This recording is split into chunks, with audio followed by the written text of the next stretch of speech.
Hi everyone, welcome back to Brand 2020. Today is April 10th, 2018.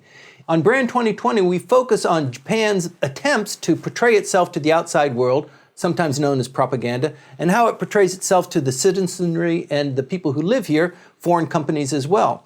Today my guest is David Russell, a communication specialist. You've been in town for a long time, David. You're a person that's always on the circuit, somebody I admire very much. Thank you very much, Tim. It's really it's a pleasure, and I've got to say it's a privilege to be here. I've been a fan of Tokyo on Fire for a long time, and you've had so many important people sitting in this chair. It's really an honor to be in the hot seat. No, thank you very much. Listen, you've been doing corporate communications for a long time. You actually are kind of pushing the envelope. You published this book, this fantastic book on Kikkoman. You know, a focus on the company and the culture and the philosophy, the whole thing. It's a beautiful book. It's basically a business book. Yes, it is. It is basically a business book, but it's a business book for general readers. As you know, I've been writing books about Japanese companies for a long time. I think this is my 15th book, mostly on Japanese companies and the Japanese economy in general. This is something that my company does as a communication service for Japanese clients. And we focused on a number of companies. Kikkoman is only the most recent. But we try to give these companies a different way to appeal to the public at large, to their business partners, their suppliers, and their customers. Why don't companies do this? I mean, this is very rare. It is very rare. And I should say it's very rare in Japan. It's pretty commonplace overseas. Companies overseas very regularly hire professional writers and say, do a book about us, rather than trying to do a book from the company itself. As you know, many Japanese companies do publish books about themselves, mostly in Japanese, but they have the company produce the book, and sometimes I've seen cases where I've been told, oh, this book will be published by our publishing division. Well, then its public relations value is close to zero. But most Japanese companies... It's corporate speak. Yeah, of course it is. The books are basically written by the PR department of the company. Right. And Japanese companies have very, very little experience, even with the concept of having someone outside the company write about them, do a portrait, warts and all, but still make the company look very appealing. And to me, the best way, in fact, the only real way to do what we now call corporate communications and public relations is to get inside the company and make it look attractive, to bring out the things that are most interesting in the company, which the company doesn't necessarily understand. You know, it strikes me as strange. When countries do this, we sometimes call it diplomacy or propaganda. And the Japanese aren't really that good at it. I mean, they've employed lots of different methods to try and appeal to the foreign audience about how cool Japan is, what omotenashi means, and what the Japan food culture is like, that sort of thing. But it really is somewhat stumbling. Sure. And for Japanese corporations, it also strikes me that even though the largest PR firm in the world, Dentsu, is here in Japan and dominates the PR agencies, it dominates the landscape, Japanese companies are not really that good, that skillful at really conveying the message. Maybe it's conveyed to a Japanese sensibility, I kind of don't think so, where it hits them in a way that they want to contribute, they want to buy that product, they want to have that kind of lifestyle. It seems to be there's some veneer that's missing. Exactly. I think you hit a couple of good points there. One, it's certainly true that Japanese companies are not good at communicating about themselves even to the Japanese public. They're not good at communicating even in their own language. They're absolutely horrible at communicating in foreign languages. And again, it's not a linguistic problem. Right. It's a problem of attitude and approach. Most large Japanese companies feel we're famous, we're well known in our market. Why should we even try to explain ourselves? Everybody knows who we are. Everybody knows what soy sauce is. That's a different one. That's a product thing. Here, you know, in Japan, yes, everyone knows soy sauce and everyone knows Kikkoman, and they have a huge share of the local market. So their feeling is we don't really have to explain who we are. It's more of a Shinhatsubai kind of mentality. And it's less so with someone in the food business, but as you know, if you're a car company or an electronics company, a camera company or a beer company, all of your advertising is oriented around Shinhatsubai. What are we releasing this week? The new product. We've got a new product. And we don't have to talk about our company. We talk about our products. And the only thing we really say, here's our feature list, what's different from what we released last month. Right? And that's it. And it's all advertising and no PR. It's often said in the business that PR in Japan stands for press release. There is no concept of public relations in Japan. There is no concept of corporate communications in Japan. I've seen more and more companies now that have corporate communications. When you receive a meishi, it'll say Corporate Communications Department. Very impressive. You go to the company and you look to see what's going on in there. It's nothing like what we would see as corporate communications. It's just a new name for an old department. Why is that? I mean, let's talk about Dentsu just for a second. They are a monster. They're huge. They control television, press, billboards, all sorts of avenues Yes. to hitting the consumer's eye. They have a tremendous amount of power and influence. I think we have to be careful before we talk about it. Yeah, Dentsu is huge. As you say, they're very, very big in this market. They're not as powerful or as influential as they used to be. A lot of things following on from the Lehman shock have affected Dentsu's cash flow, let's say. They had to reduce their prices substantially. Clients discovered that they could get essentially the same product for a much lower price from the same product. And I think it's been difficult for Dentsu to pull their prices back up. This isn't just a case of Dentsu. All of the ad agencies are in the same boat. It's very difficult to charge clients the kind of fees that they want to charge for the kinds of services they're delivering. Now again, in the domestic market, the two biggest ad agencies, Dentsu and Hakuhodo, have almost a stranglehold. 20 years ago, they did have a stranglehold on the mass media. Dentsu controlled television to an extent that is incomprehensible in anything other than a banana republic. Right? Saddam Hussein probably had the control over his television networks that Dentsu had in Japan. But that influence is waning, and it will probably continue to do so. The market is becoming a little bit more open in that sense. I stress little. Well, it squeezes out other competitors, in particular foreign competitors. There are a lot of very polished foreign brands that are in Japan appearing to be doing well, good offices, nice executive suites, hiring a lot of people, but I'm really curious about how much of the churn they're actually being able to generate. If you come back to public relations, which is more of an interesting topic, I think, yes, there are a lot of global public relations. In fact, all of the global PR agencies are here, the big agencies, Edelman and Weber Shandwick and Fleischman Hillard and Ketchum and all the big boys all have offices. They have to be global. They have Milan, very London, nice offices. But right. yes, they've got to have what we used to call their letterhead. Nobody has a letterhead anymore now. But it's the same thing. They want a list of offices on their website. So when they say to clients, we provide global service, the client doesn't say, well, what about Tokyo? Right. So we have a nice Tokyo office and we've got a lot of people in there. What are they doing? Very little. I'm sorry to say. I've had lots of contact with the big PR firms here, some of the big foreign PR firms. And if you ask them straight out, what's your client breakdown?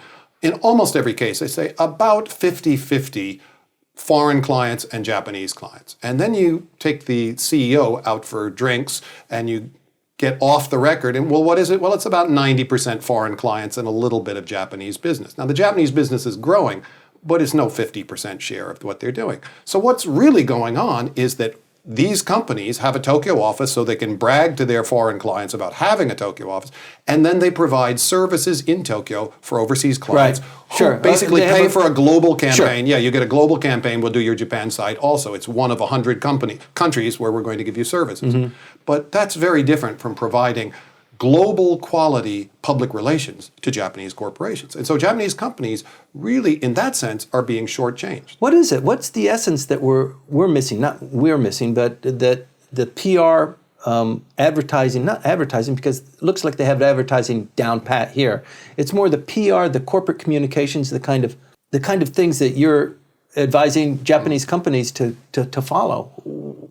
Where is that missing? A lot of it, the problem is just the traditions here. The history of Japanese corporate communications is a very shallow history. It's basically focused on advertising. The agencies that grew up, if you look at the history of Dentsu, very interesting, and Hakuhodo, these companies grew up to sell advertising to their clients. And Japanese companies are very, very accustomed to doing advertising. They pay huge fees, big not budget just for that, in right? Japan, but for overseas. They pay huge fees for advertising.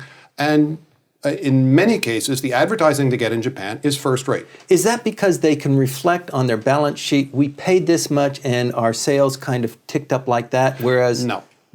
I don't think Japanese companies ever try to tie sales to advertising, and it's actually an unwritten rule in the ad industry. You say, well, we never guaranteed that these ads would result in better sales.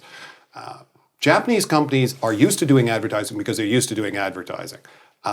Dentsu, for one, has offered clients services over and above advertising that we shouldn't discuss right here, but let's just say Dentsu has provided a level of security for their clients that goes beyond what they would get just through a magazine ad, and that has helped companies to justify the fees that they've paid. Understood. Right. But the fundamental problem here is that companies understand advertising. And as I say, in the domestic market, they get pretty good ads. Overseas, the Japanese advertising agencies are clueless. They usually have to work through foreign companies to develop those ads. In some cases, they develop, for example, English language advertising in-house in Japan and provide it to clients. And then in some cases, it goes out just as is. And in some cases, the client has someone in-house in their own company who looks at it and says, whoa, hit the brakes. What an excruciating process. I've been called in on more than one occasion where one of the major agencies, we won't name them, has provided a whole television advertising campaign for a major, major Japanese company.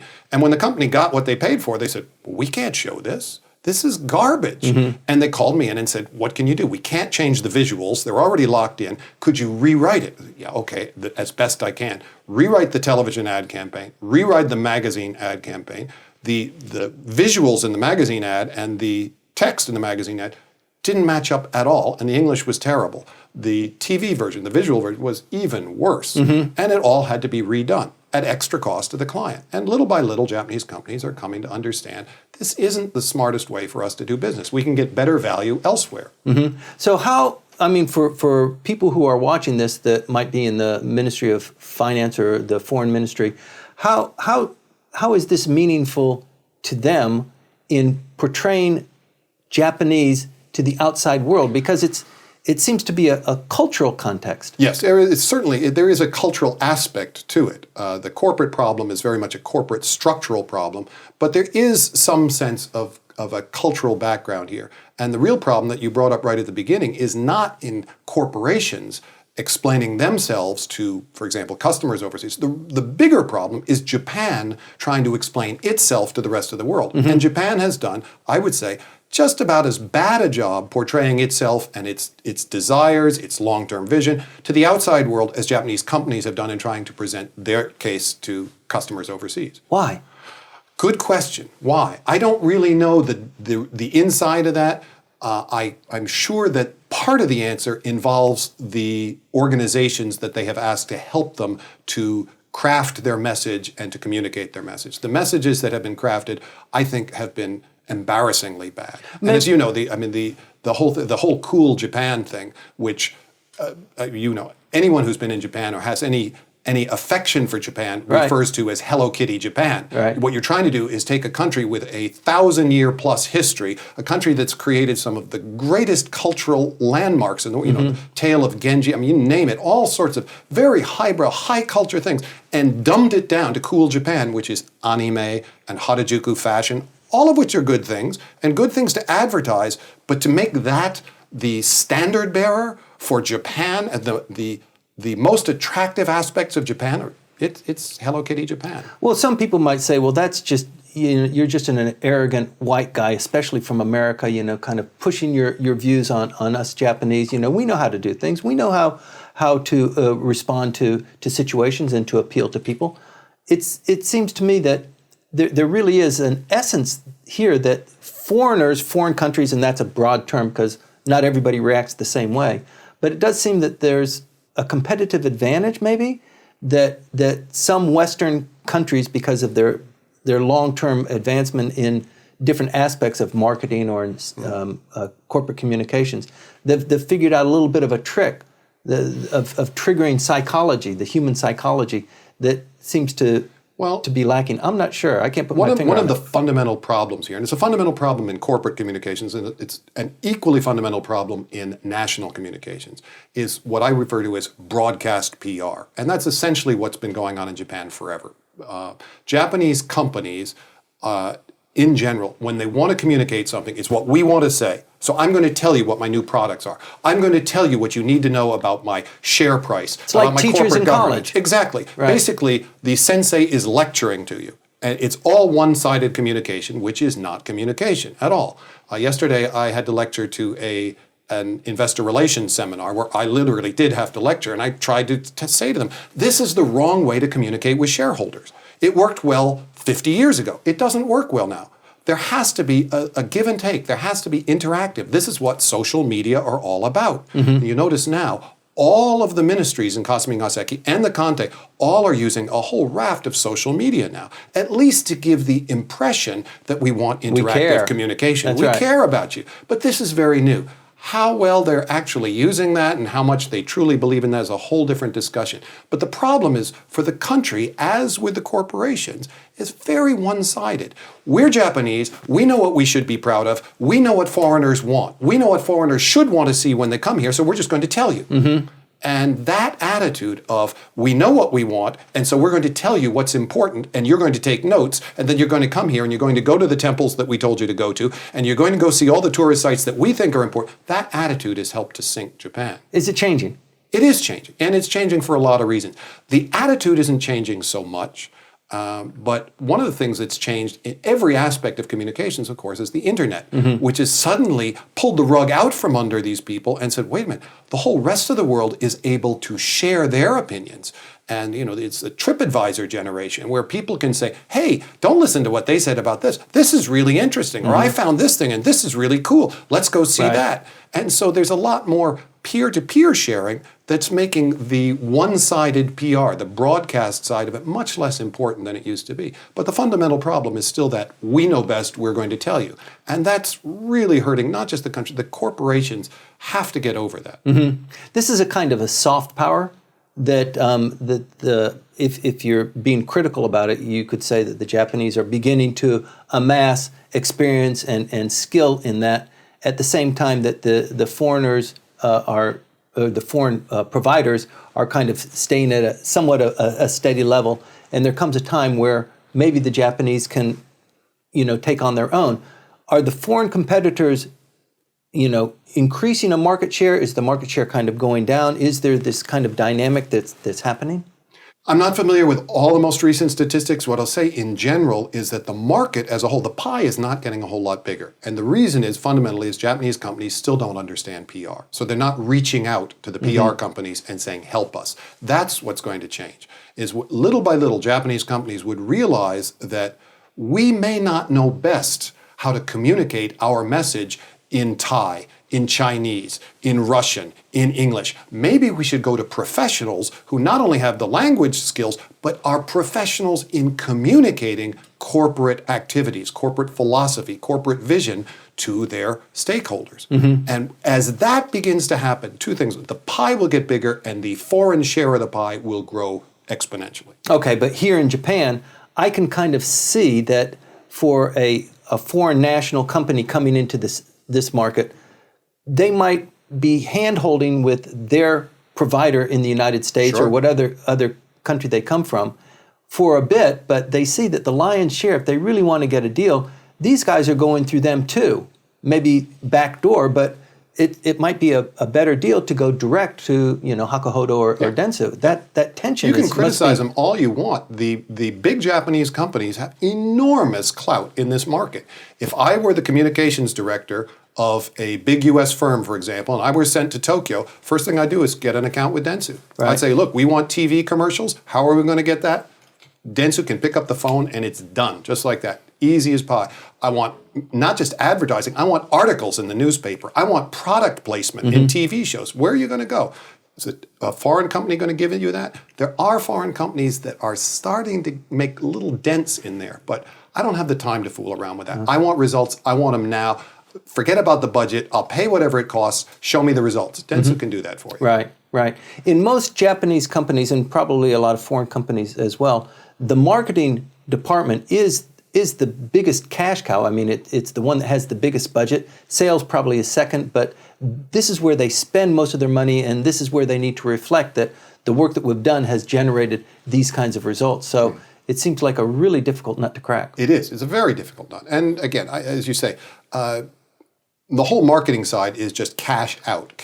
And the reason, by and large, not public relations, is that advertising is so ridiculously expensive related to the content creation. In this market, advertising is so expensive, and they've done In all markets, it's expensive. It's ridiculously expensive. And certainly true in Japan. well. They've also done surveys that show the human eye being hit by the number of advertisements in any one day, and it's in the thousands, it's in tens of thousands. You're being bombarded all the time, especially if you're walking through And this is Akasaka or a fundamental Ginza. problem in corporate communications is that people disregard advertising. People are starting to shut it off. They just shut it off. And so many of my clients want to do magazine and newspaper advertising. And I say, how do you read a magazine? When you pick up a business newspaper, for example, I talk to my clients, I say, look, when you pick up the morning edition of the Nikkei Shimbun and you go through it, how do you read it? Do you sit back and read it for pleasure? No, they're going straight to the stock pages. They're picking up the key business items that they want to read about. If there's a full page ad, they're just so grateful to be able to turn a page quickly and not have to read any content on that.